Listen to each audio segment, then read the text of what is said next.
The great Michael Steele, welcome back to the Mea Culpa show. So honored to have you.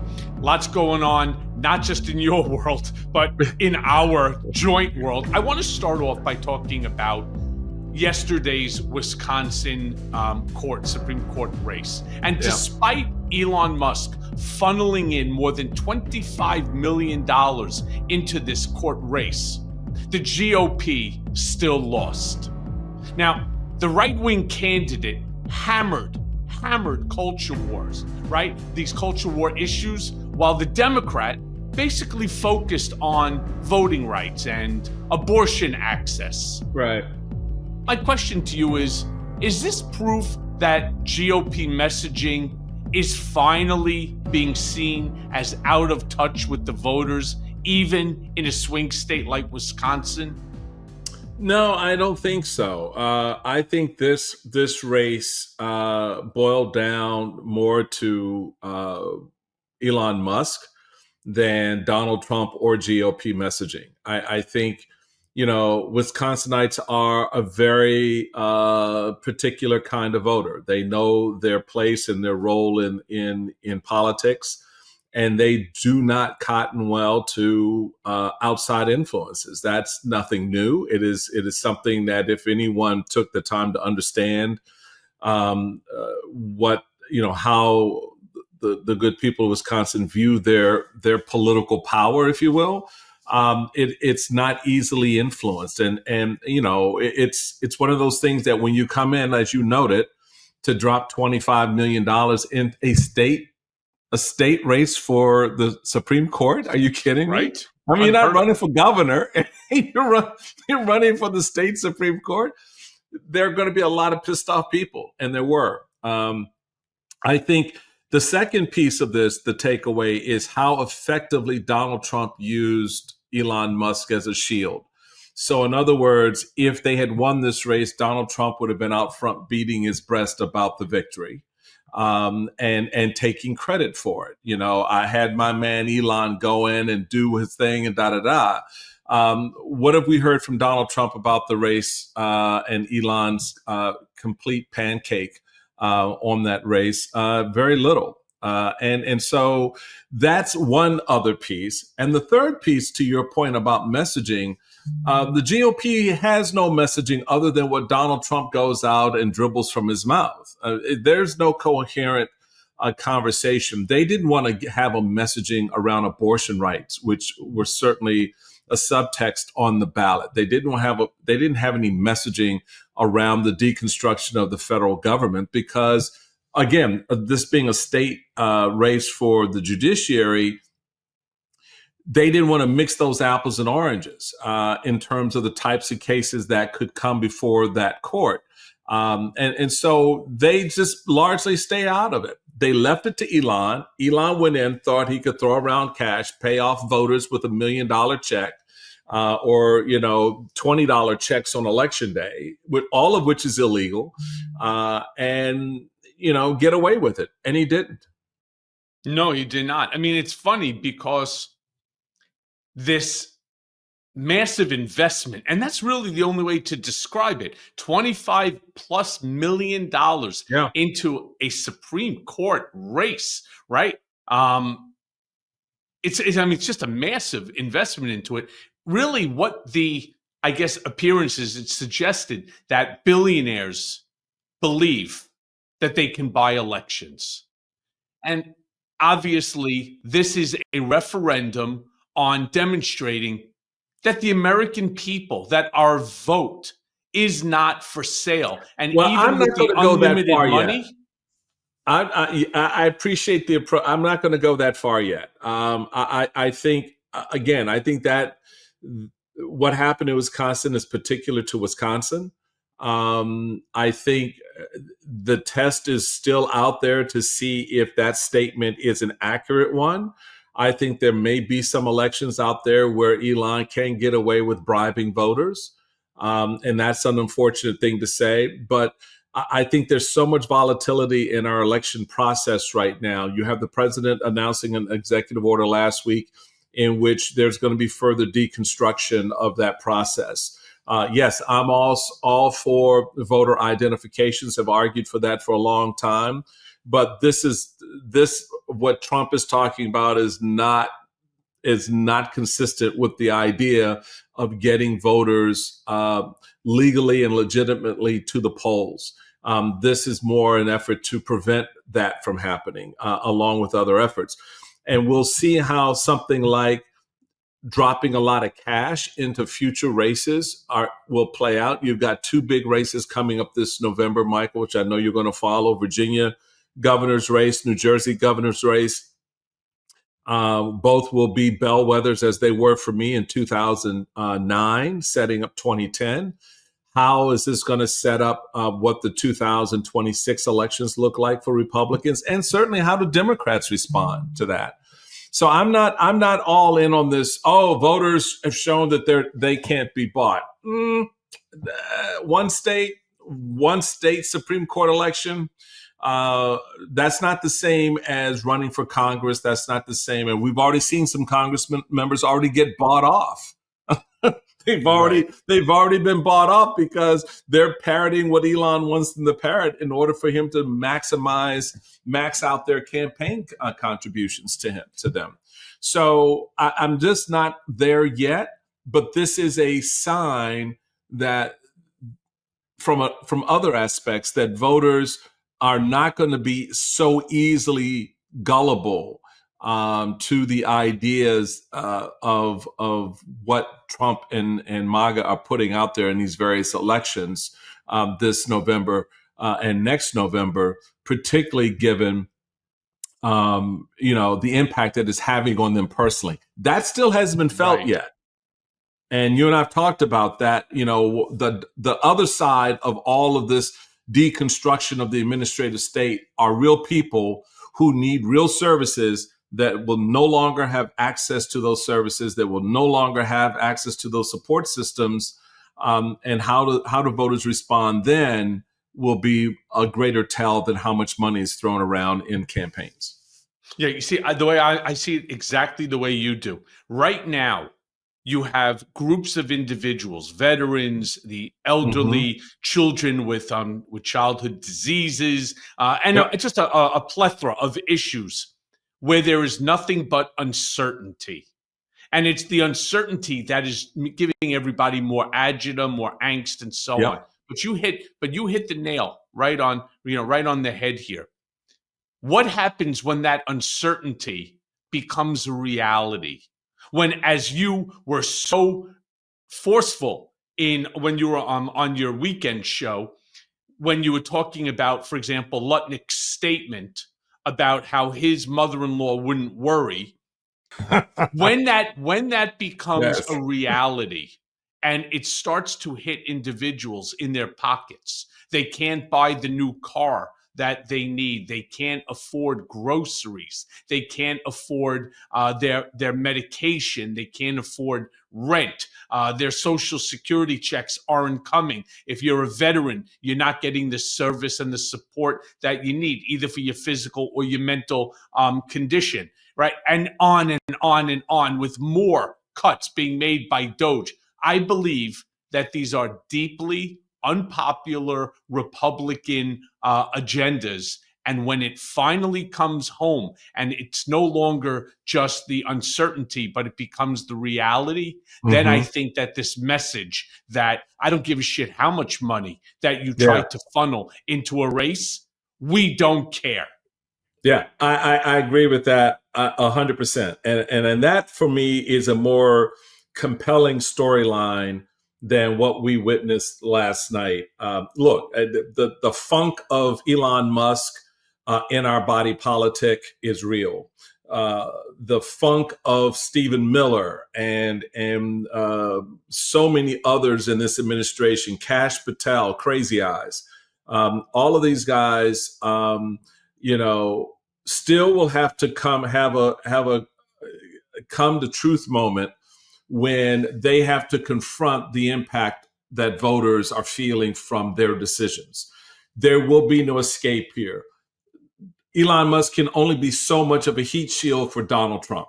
And as much as the MAGA folks want to ignore the fact that the real decision maker is Donald Trump and pretend at times that, people are acting outside of his wishes. That never happens in Trump That never world. happens. That shit never happens. including Elon wearing that stupid cheesehead hat when he came out there jumping around. Somewhere along the line, this is also a big problem, something that I witnessed literally in my 15 years of being around Trump, including when he became president in 2017. People start to think that they're mini Donalds. They think that they can do Donald, they can be Donald, and so on. Elon Musk, with all his money, is not and will never be Donald Trump. Donald Trump has some sort of a charisma. Most people on the Democratic side cannot understand it. They can't comprehend what is it about him that draws people to him. He has been doing that his entire life. Elon Musk, with all his money, doesn't have it, right? Lutnick doesn't have it. No. Kash Patel doesn't have it. No matter how much you parrot Trump's comments, as stupid sometimes, as ridiculous as they are, sometimes it's like a word vomit salad that you can't even understand what he's talking about. It doesn't matter. Right. It still seems to resonate with a large group of people in this country. And you could shake your head and people can say, I don't get it. He's such a fool. He's a buffoon. He looks like an Oompa Loompa on steroids or human growth hormone. Say whatever you want about him. He has a charm. He has a cult-like charm that brings and indoctrinates people into that cult. Mike, there are people who are being interviewed, elder people who are going to be affected by the Social Security cuts. You even have veterans who are being interviewed that said, no, I'm still standing behind Trump, despite the fact that they're going to get hammered by this Trump agenda. No, but that's the appeal to your point. That's the appeal of a cult leader. I mean, folks hate that you hear that term, but okay, that's the only term we have to describe the shit we're seeing. I'm sorry. Give me a better term than if you don't like cult, because tell me what is it when you are so syncopatically tied to every word of dear leader that you can't think for yourself. I mean, I'm sorry if I do something to harm you and you still want to be harmed by me, that's cultish. That's just the way it is. So that's out of the fucking Jim Jones playbook, man. I'm telling you, you drink this the Kool-Aid. Okay. Right. You're going to die, but you're going to go to a better place. Okay, maybe you find one idiot that's willing to do it because they have mental issues, but thousands? Right. Yeah. So look, folks, Democrats can't wrap their head around that. Well, MAGA can't wrap their head around anything other than Trump. I mean, and so, you have guys like you and me, especially you, who've been in that bubble and who admits, hey, yeah, I got caught up in this shit and it's crazy as hell. And let me tell you, this is what's happening.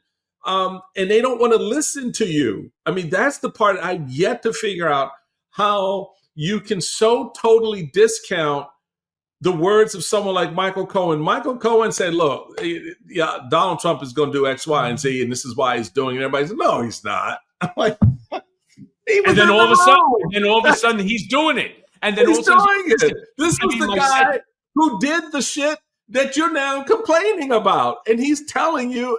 So this is the space we're in right now. So what I think breaks us through a lot of this, Michael, is the reality that my child has special ed needs. My child has special healthcare needs. Crazy ass Secretary of Health, RFK Jr., is firing half of the people in the health department. What do you think's going to happen, people? I mean, I don't understand. And look, I get this whole government is bad. They're full of people. They're lazy ass people sit around all day late eating bonbons and watching TV. No, they don't. And you don't. And you'll come to realize very quickly that these agencies and departments. Now, look, I've always been an advocate for government efficiencies. When I was in elective office, we did that here in Maryland. We saw where we had pens that didn't have personnel in it. We got rid of the pen. If you couldn't fund it, if you couldn't put a person in a pen for the job, that means you don't need that job, right? Those services aren't. Right. So why are we putting that money in the budget? There are legitimate things that can be streamlined and make more efficient, no doubt.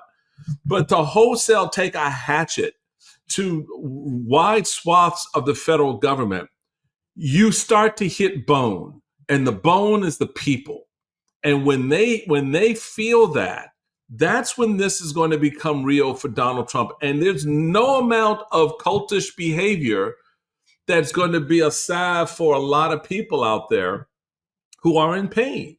And that's the bigger point. And so, today, as we're having this conversation, everyone in the press is sitting there going, oh, I don't, he's about to make the big announcement on tariffs. And, I'm listening to some of the folks on various programs talking about, well, maybe this won't be as bad as we think it will be. And I'm like, bitch, please. Donald Trump just told you, I don't care if you pay more for a car. I don't care if your costs go up. I'm doing what I'm doing because this is what I want to do. I don't care the impact on you. And so now the whole ruse is exposed. This is a tax. Let's put it this way, Michael. This whole Liberation Day bullshit, at its core, is the biggest tax increase on the American people in history, period, bar none. Yep. And let me tell you something. There is, to me, the day of reckoning is going to come to fruition. Not when veterans are unable to get the services that they need. Not even when grandma or grandpa call you up and say, can you float me $500, right? I need to buy my medicine and I still need food in the house. No, I think the one that's going to ultimately crush the GOP and this agenda is the Department of Education when they're with the defunding, especially of the meals for children. Because everybody that's elder has a grandchild, right? The parents know that they can't afford to send the kid to school with a meal. The kid is crying. The kid can't concentrate. The kid's schoolwork is suffering because their stomach is hurting because they have no food in their stomach. And why? Because Trump decided that part of the agenda is going to be to defund, put in Linda McMahon, another billionaire, the co-chief executive officer of the WWE, right? Put her in, dismantle it, and take away as part of the funding because it's fraud, waste, and abuse to make sure that a child is not hungry. When you start fucking with children, that's when you have a problem because grandma and grandpa will not go for that. Mom and dad will not go for that. And you know what? Eventually, those kids become voters too. That to me is the part that I just don't understand. The defunding of children's food, the defunding of cancer research for children. I don't understand it. To me, I also know Trump better than anyone. It's not actually Trump. It's just not him. Why he's doing it, Mike, I can't tell you. I cannot put my finger. It keeps me up so many hours at night when I get a thought in my head, right? That wakes me up, whether it's a bad dream or a PTSD moment. This is not Trump. Trump does not hate children. Right. He does not. He does not want to see anybody go hungry. He does not want to see childhood cancer. This I promise you. Is this the Steve Millers around him? Then why is he giving up that side of himself, that part of his humanity? If he does, I mean, I would think, to your point, if he cares that much about children, having raised his own, for example. Their situation was very different from the kid who needs, a food stamp program or special ed program. Why is he letting this happen?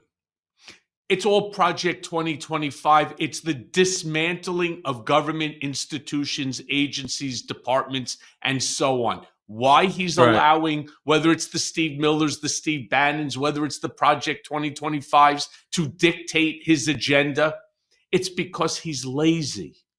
He doesn't want to have to sit there and create a policy. It's easy to knock down a house. Well, you know what you do? You take a gigantic fucking bulldozer, you get into it, you turn the key on, you put it into gear, and you run right through the fucking thing. And everything comes crashing down. You know what's hard? You know what's hard? Clearing away the shit, the debris, and then rebuilding the house in its place.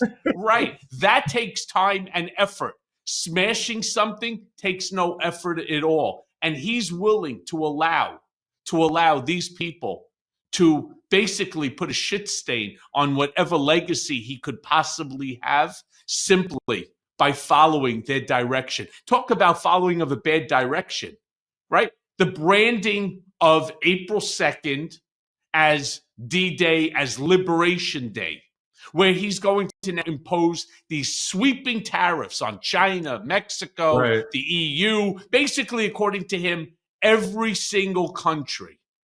Here's the problem. Major U.S. manufacturers, with automakers, and even some of the farmers that he had claimed that he was going to protect, they are all warning him that this is going to trigger higher consumer prices as well as trigger layoffs. My question to you is, how does the GOP square this with its pro-business stance? They don't. It's inconsistent with anything that's pro-business. The GOP, you know, I've been giving a lot of thought to this, and I'm starting to do a little bit more research. I mean, having lived through running the party at various levels, county, state, and national, you know, you see telltale signs of things, Michael, that you kind of discount, and you say, that's just the politics of the moment. But then you go back and you remember those dots, and you go back to them and you connect them, and you begin to realize that perhaps the great lie of the 20th and 21st century has been this Republican Party that we have branded, you know, the sort of the Reagan Party, you know, the sort of pro-free markets, pro-business, pro-national security, pro-limited government, smaller government. Every now and then, we're reminded of those many healthy resolutions that we've made over the years, like to lose weight, to exercise more, to eat better. But a goal without a plan, well, it's a plan that's destined to fail. Prolon's 5-day program, it gives you the tools to put your health goals into action with a science-backed plan that makes it easy to stay focused and to achieve real results.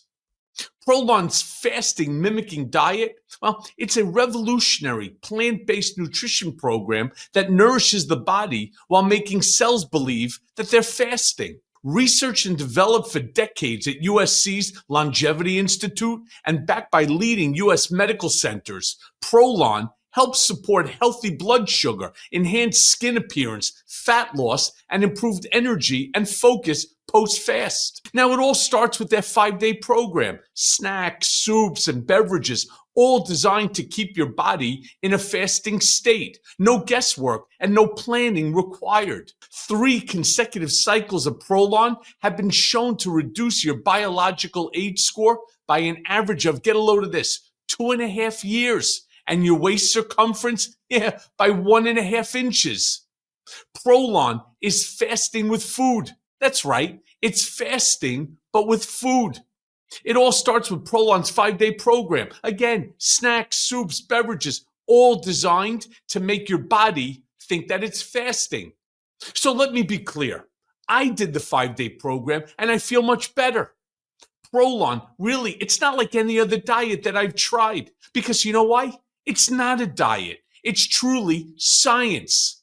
I mean, it was convenient. They sent me everything that I needed all in one box. To help you kickstart a health plan that truly works, Prolon is offering Mea Culpa with Michael Cohen listeners 15% off. You hear that? 15% off site-wide, plus a $40 bonus gift when you subscribe to their 5-day nutrition program. So go now and visit prolonlife.com/mea culpa. That's PROLONLIFE.com/mea culpa to claim your 15% discount and your bonus gift. That's prolonlife.com/mea culpa. Go there now. That at its core, it was as it stated it was in the 30s. Isolationist, nationalist, elements of racism, sexism, misogyny, some xenophobia thrown in there, some homophobia, definitively now transphobia, a whole bunch of anti-Semitism. Yeah, they got the whole fucking gambit. Yeah. Precisely.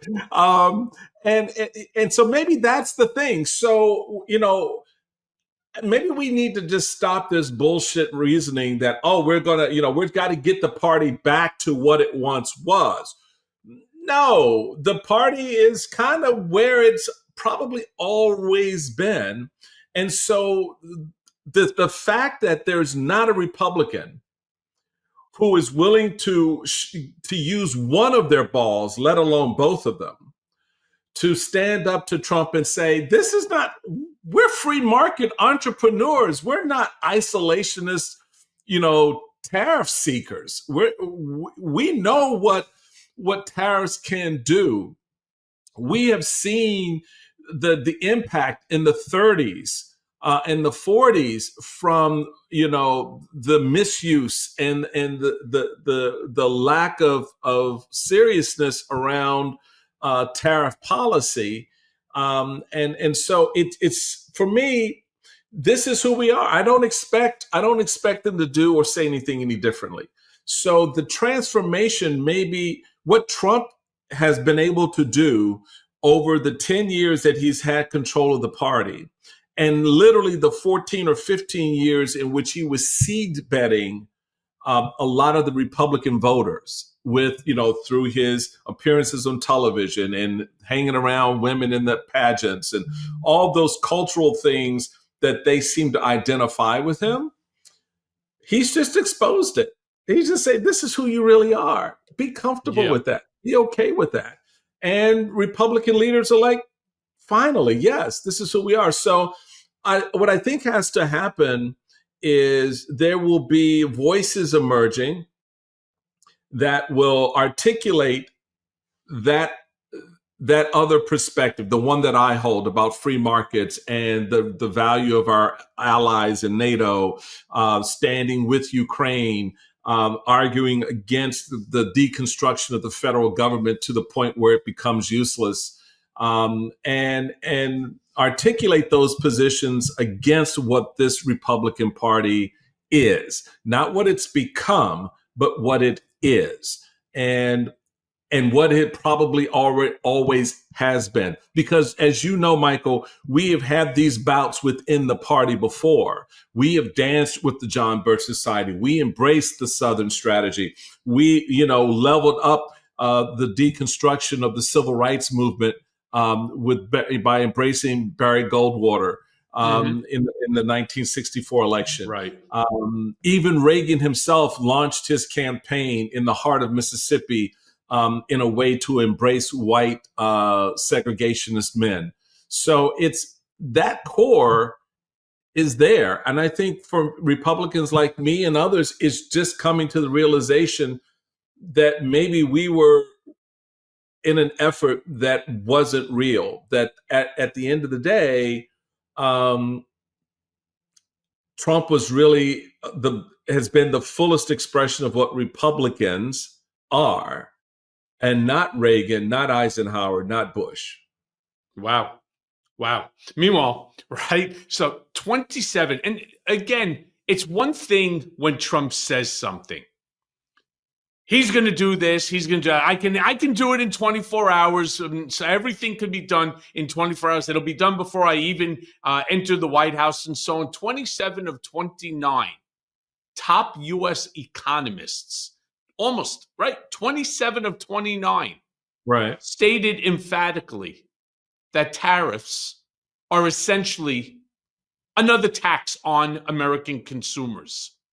Estimates showing that there's going to be a hike, an increase in the cost on everything, from cars to groceries to ballpoint pens, you name it, everything. Yep. Here's the problem, right?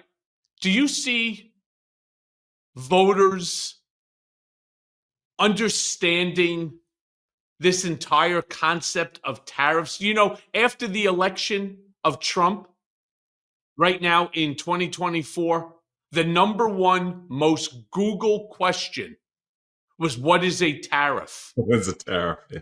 Was a tariff. I'm not joking. That you can look it up. That's no, a fact. I know you're not. What I'm is familiar a tariff? with that. I'm familiar with that.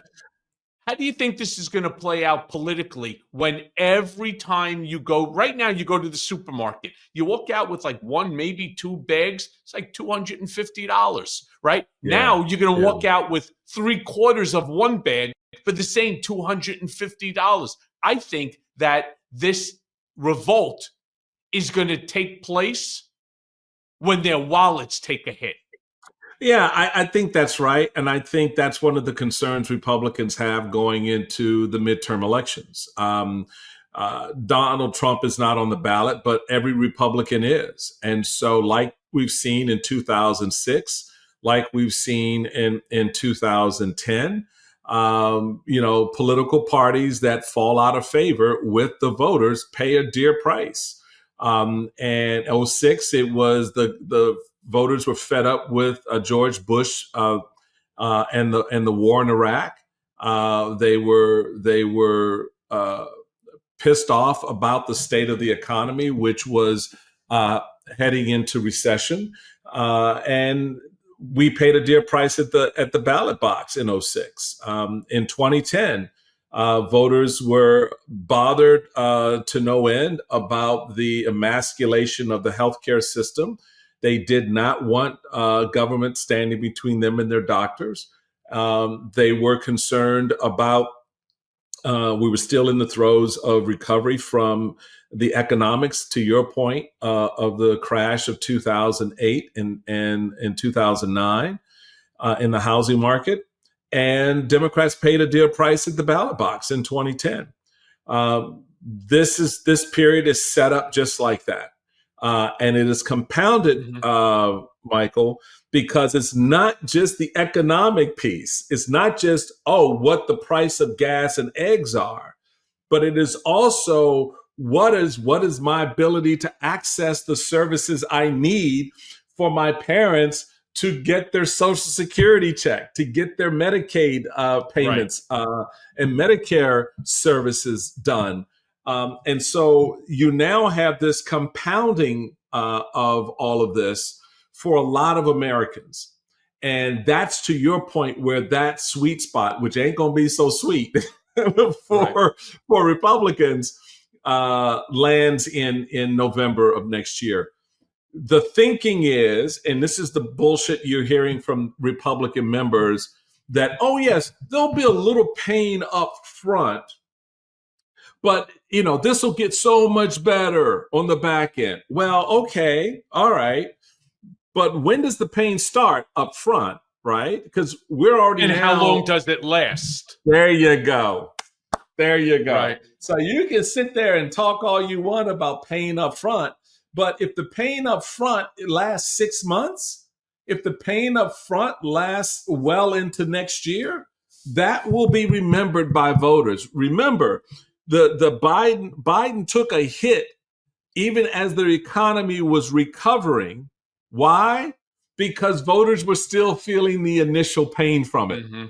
Right. Even at the point leading into the election itself, all the metrics were up. The Biden economy was well established. There was recovery. The people were building construction projects. Construction workers were going back to work.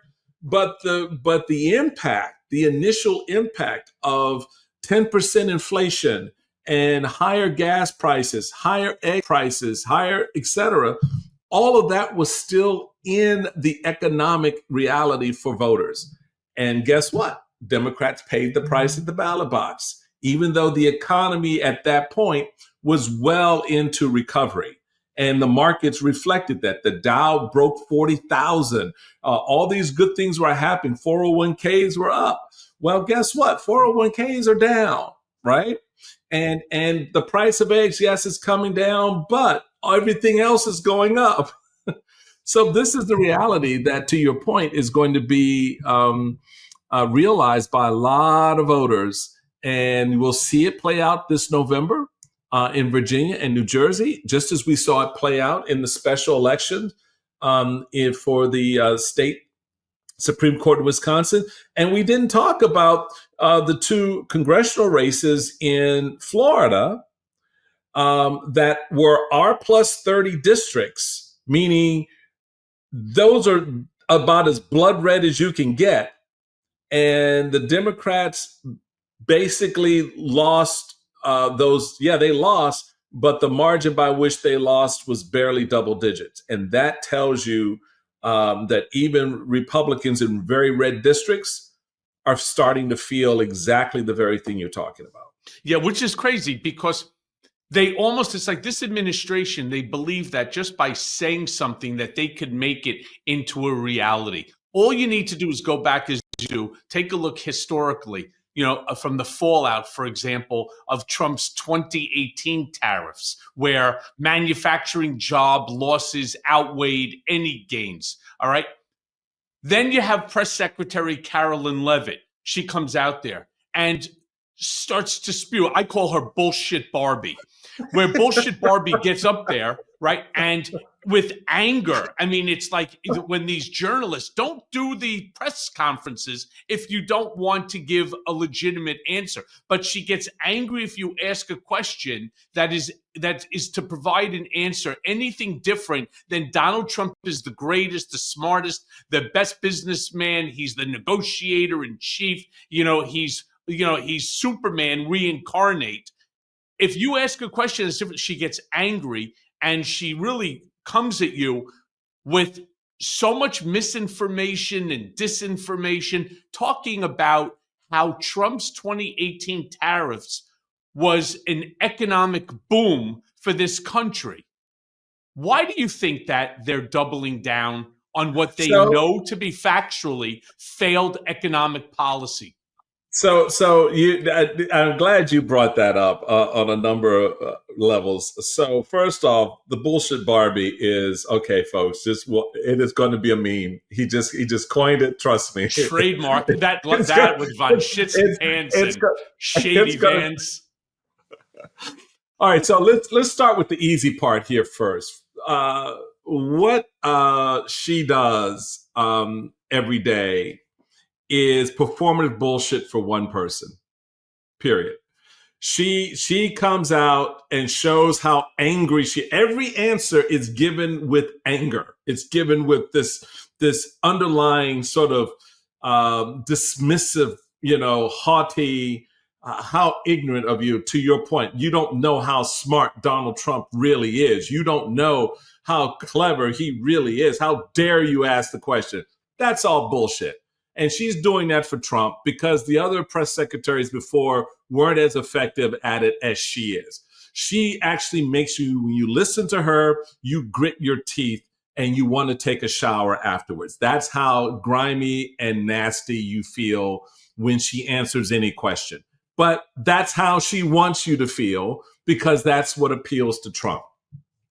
With respect to what happened in 2018 and the tariffs, y'all seem to forget, not you, because I know you know, but folks out there seem to forget the sequence of things.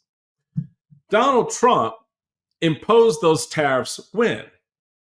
After the tax cuts. Mm-hmm. So very different economic outcome when you juice the economy with tax cuts, right? And so the tariffs hit, and remember how the tariffs landed. and how the tariffs were targeted. The tariffs landed and were targeted in areas that largely killed farming. And so what happened? They had to then subsidize the very farmers to some like $25 billion plus, right? So let's think about the math here. So you get past a massive tax cut that cost about $8 trillion. And then you have to spend an extra $25 billion because you pretty much put farmers out of business.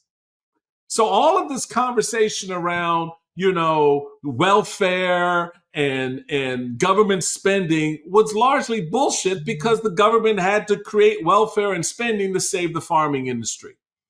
But it was able to float that because you had this buoyancy that was kind of put into the economy by freeing up revenue for consumers, largely billionaires, right? Because you and I didn't see massive gains from those tax cuts, right? Unless we were making well over, $2-3 million a year.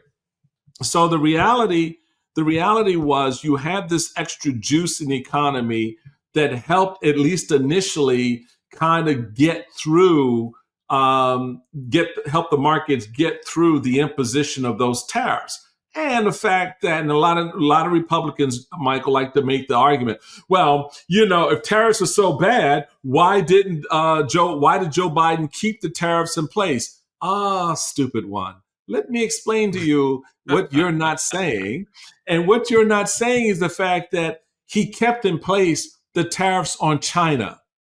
That's what he kept in place. And Everyone has agreed that China is a bad economic actor. So it made sense, both financially and politically, to keep those tariffs in place. Tariffs that any president would likely have imposed as a result of China's bad economic behavior. So don't give us this bullshit argument like Democrats were all of a sudden for tariffs and now they're against them. You're being stupid by half.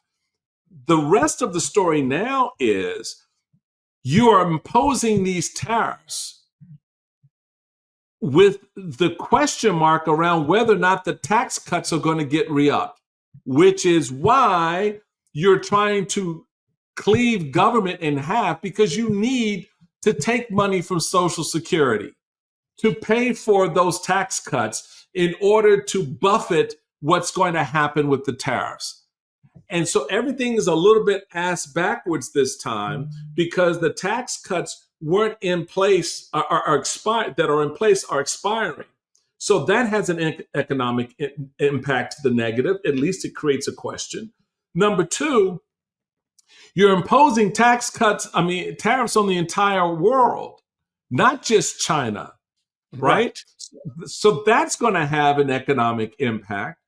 And number three, in order for you to pay for any of this, you're going to have to cut Medicare, period. You're just going to have to cut it. Medicaid and Medicare are going to get touched. Social Security is going to get touched. And then the next thing, you're already hearing it, Michael, which also makes this economically unsustainable, is that they're already talking about having to come up with billions of dollars in, here we go, dollars for farmers who are going to be dramatically impacted once again by these tax cuts, by these tariffs. But the reality is not just farmers. It is going to be manufacturers. It is going to be the products that you get, that you use in your household. It's going to be everything, not just your groceries, not just your car, but your toothpaste and your hair products and your makeup and your lawn equipment, everything you're using, because of the global nature of what Donald Trump is doing in terms of imposing tariffs, you're going to pay for it. Right. And there's no other way to pay for it than out of your bank account. Right. And then the funnier part is here. They ask, Caroline Levitt, right? Explain to me how you can constantly say that consumers will not be paying as a result of the tariffs. It doesn't make any sense. 27 of these 29 top economists, and then bullshit Barbie with the anger starts yelling at the journalist that's asking a question. This is a factual question.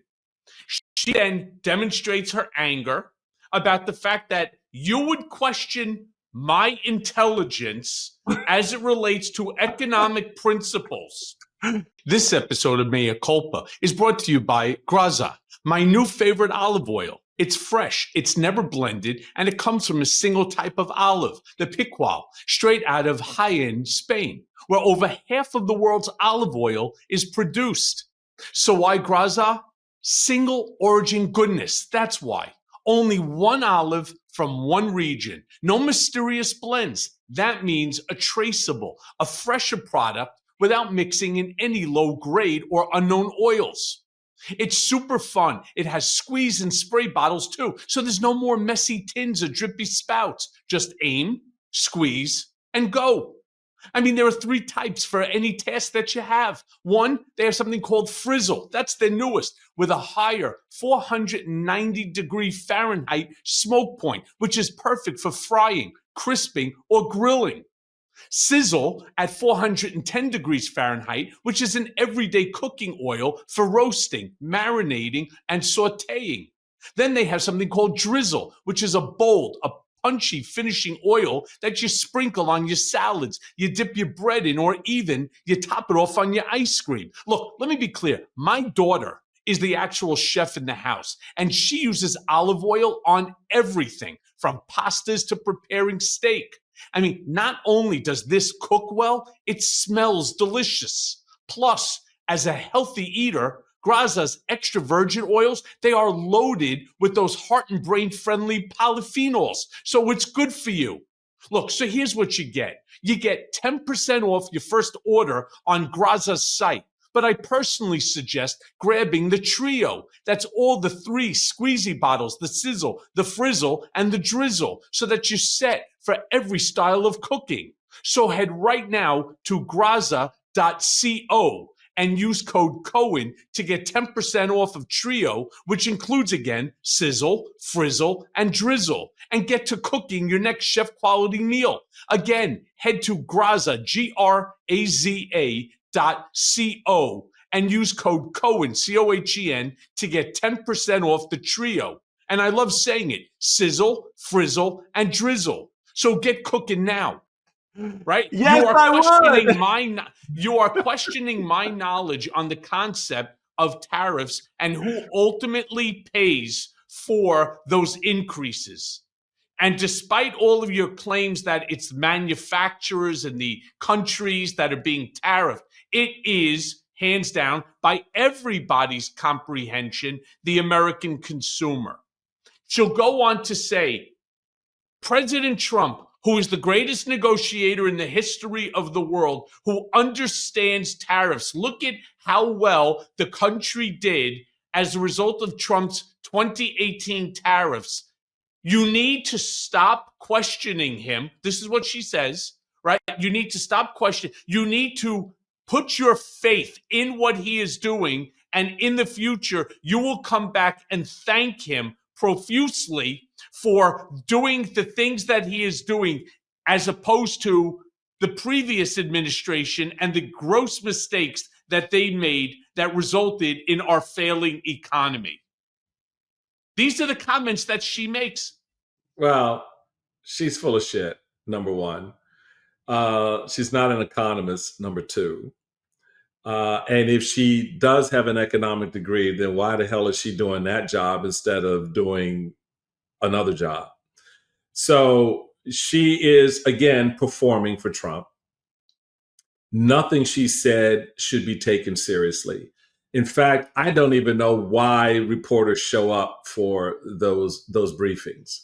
To be honest, I really don't, because I don't. First off, the fact that the White House is now so controlling of who's in the room.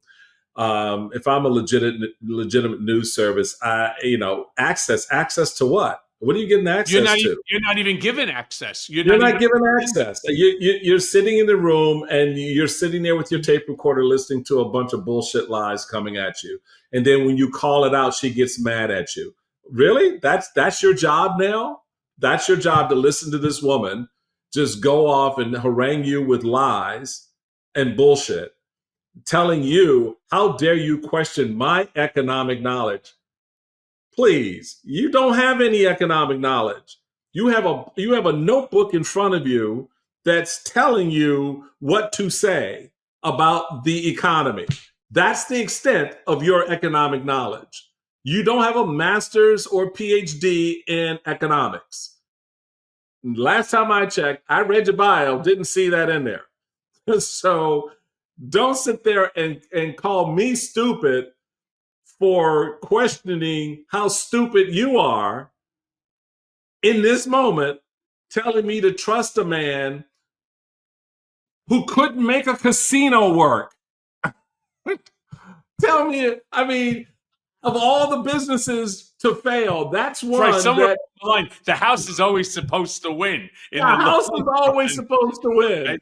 So if you couldn't do that job, I'm not sure I trust your economic. Yeah, I don't know if you saw this, but there was a funny article that was written about Carolyn Levitt claiming that she's tired of being mocked and hated as a conservative woman. So what do? They go right back to the old playbook, right? It's victimhood politics. Now she's a woman?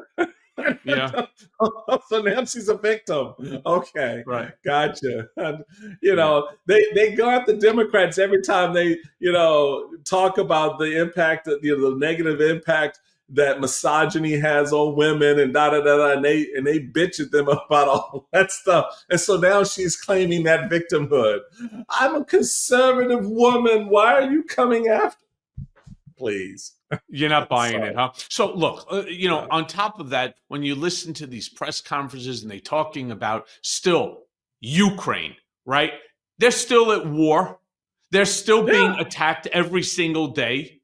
Trump, of course, now demonstrated some, I don't know, some half-assed anger towards Putin for not acceding to whatever Trump's demands are. And of course, he's angry at Zelensky for not turning over the whole country, to him and to Putin with all of their rare earth. I mean, this to me is crazy. On top of that, we still have hostages in Israel, in Gaza, right? Taken from Israel. None of that has come to pass, as his campaign promised, that within 24 hours, he could accomplish all of these incredible things, including ending world hunger, fixing the environment, getting rid of, disease, right? All within 24 hours. None of this has obviously happened. So why do they still continue to promote something that anyone with a nursery school education knows is a lie? And yet they still promote it day in and day out, day in and day out. Yeah, look, I think the whole thing around Putin and Trump, they're sort of dust up last week. It's all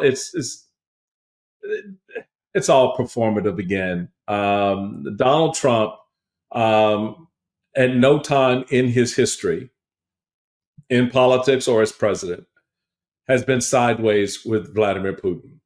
And people acting like somehow what he said last week, sort of going after Putin, was serious, just don't get it. He cannot go against his master that way. He just won't. And there's no indication that he ever will. They keep promoting and pushing the various lies and narratives that they are, because they're stuck with them. And they can't do anything else. They have offered up a bill of goods that a significant number of political actors, both domestically and globally, have also agreed to and embraced. So they're now stuck in this space, Michael. Where are they going to go? They're going to start telling the truth. I mean, how do you then make a 180 around to supporting Ukraine? Where does that leave all those Republicans who bought that bullshit in the first place and who were once pro-Ukraine, now are pro-Vladimir Putin, now are don't want to fund Ukraine? So there, it's just not going to happen. It's just not believable. And so folks just need to get their heads out of their asses on this stuff and recognize that we have a president who is a puppet for the Russian government and the Russian president, Vladimir Putin, who will do as they want him to do, who have been spewing, both he and Republicans, spewing talking points out of the Kremlin like drinking water. That's not going to change. So all of the little dust-ups that make people think that somehow there's going to be a shift, or that, I mean, we see, to your point, we see this. We know, everybody with the elementary school education can see, oh, well, I don't believe that. Of course, because there's nothing in the history to say otherwise. There's nothing to give us evidence that any of this is going to change. At the end of the day, Vladimir Putin wants NATO broken. Donald Trump is working to do that. Vladimir Putin wants control of Ukraine. Donald Trump will give him that. Vladimir Putin wants to then set in motion the retaking of Eastern Europe. Donald Trump, our Secretary of State, our national security personnel, our DNI are going to help make that happen. Yeah. And so I don't, that's not going to change. It's just not. There's no scenario in which Donald Trump comes out and says, I was wrong. We need to protect Ukraine and defend Ukraine against Russian aggression. They can't even admit that Russia invaded Ukraine. It's amazing, right? And so I don't know why we think this is going to change. 100% exactly. Look, the other day, Cory Booker did something which obviously Democrats, many people call a defining moment.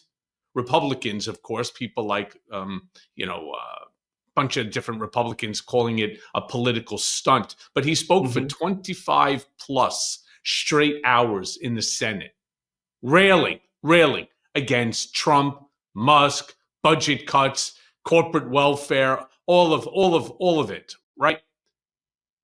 You think this is a mark or a shift in Democratic strategy, finally embracing some sort of bold, aggressive resistance, or as the Republicans are claiming, they're dismissing this whole thing as grandstanding, ignoring, of course, the days when, like, Ted Cruz tried to do it, but couldn't go 24 hours without pissing on himself, right? Including reading, Green Eggs and Ham, right? When he did it for 21 hours in 2013. What do you think about this? You think that this is, so you think it's a good move or a political stunt? I don't think it's a political stunt, because I know Cory, and I know it's genuine to his heart, where he was frustrated from the lack of action by the Senate leadership. I think that's what this was. The capitulation, as many Democrats saw from Chuck Schumer, I think sort of drove that point. So it's not what Republicans are trying to cast it out to be, but nor is it some brave moment in the sense that Democrats are thinking that this definitionally changed the game, because the game isn't in Washington. The game is in states like Wisconsin. Amen. So, it's great to have Cory do that as a U.S. Senator, but, it may help call attention to some of this. But it's not the defining moment that many are trying to portray it as.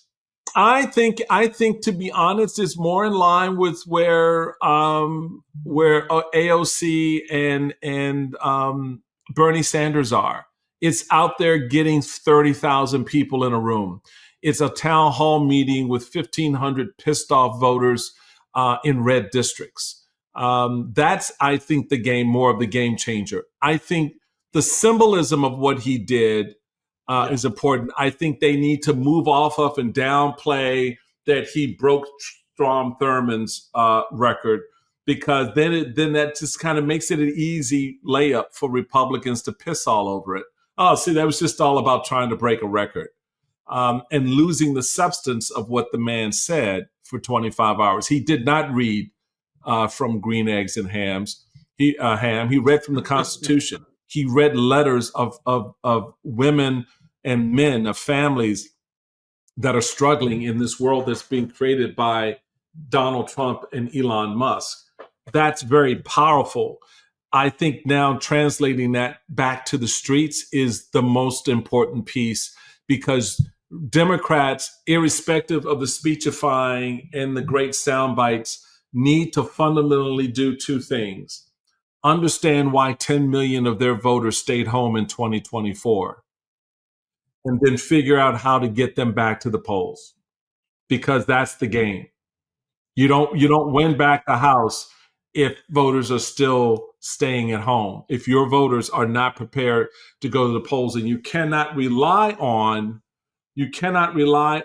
folks being pissed off at Doge or being upset with Elon to do that. You fundamentally need to figure out why they're pissed at you. Right. Well, Mike, thank you so much, my brother. Great seeing you. Good to see you, man. Really, really soon. You make me smarter. You make everybody smarter. Thank you so much for joining me. I love being with you, man. We have great conversations both on and off air, and I really appreciate you for that and your leadership out here. Your voice, as I mentioned a little bit earlier, is important, because everybody talks about being in the room. Well, you were in the room for 15 years. And so when you say something, I listen, and I learn from that to try to better understand what I'm seeing playing out in front of me, so I then know how to better prepare myself to be the counterforce against it. So I wish more people would take seriously your admonitions when you say, y'all, this is just crazy. There's a method here. You need to understand what the method is to the madness. So appreciate you for that. I appreciate you. Thank you, my friend. All right, buddy.